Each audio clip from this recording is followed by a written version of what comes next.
नमस्कार, मी प्रज्ञा करजवकर. सर्व प्रेक्षकांना जय महाराष्ट्र. आणि आता बातमी आहे राजकीय वर्तुळातून.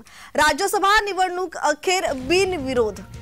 अपक्ष उमेदवार विश्वास जगताप यांचा अर्ज छाननीत बाद झालाय. अधिकृत घोषणा मात्र 20 फेब्रुवारीला होणार आहे. अशोक चव्हाण, मेधा कुलकर्णी, अजित गोपछडे, मिलिंद देवरा, प्रफुल्ल पटेल यांच्यासोबत चंद्रकांत हंडोरे यांना खासदारकी मिळू शकते. महाराष्ट्रातून राज्यसभेच्या 6 जागांसाठीची निवडणूक बिनविरोध झाली आहे. तर या निवडणुकीसाठी दाखल झालेला जो अपक्ष उमेदवाराचा 7वा अर्ज छाननीत बाद झालेला आहे.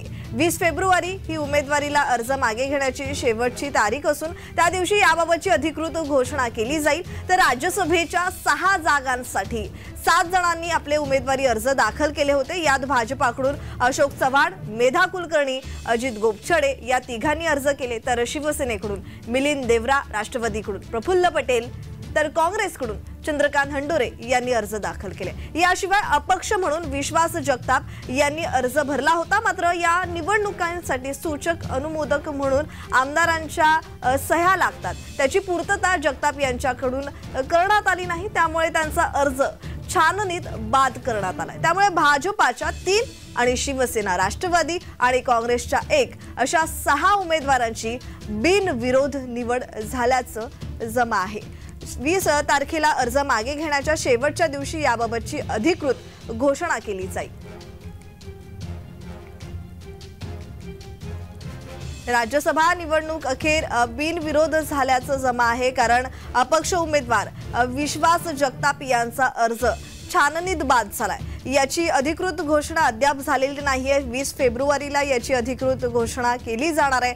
तर अशोक चव्हाण, मेधा कुलकर्णी, अजित गोपछडे, मिलिंद देवरा, प्रफुल्ल पटेल यांच्यासोबत चंद्रकांत हंडोरे यांना खासदारकी, तर महाराष्ट्रातून राज्यसभेच्या 6 जागांसाठीची निवडणूक बिनविरोध झाली. आणि या निवडणुकीसाठी दाखल झालेला अपक्ष उमेदवाराचा 7वा जो अर्ज होता तो छाननीत बाद झालेला आहे. तर 20 फेब्रुवारीला या उमेदवारीला म्हणजे ही उमेदवारी अर्ज मागे घेण्याची शेवटची तारीख असून त्या दिवशी याबाबतची अधिकृत घोषणा केली जाईल. तर राज्यसभेच्या 6 जागांसाठी 7 जणांनी आपले उमेदवारी अर्ज दाखल केले होते. मात्र या भाजपाकडून अशोक चव्हाण, मेधा कुलकर्णी, अजित गोपछडे या तिघांनी अर्ज केले. तर शिवसेनेकडून मिलिंद देवरा, राष्ट्रवादीकडून प्रफुल्ल पटेल, तर काँग्रेसकडून चंद्रकांत हंडोरे यांनी अर्ज दाखल केले होते.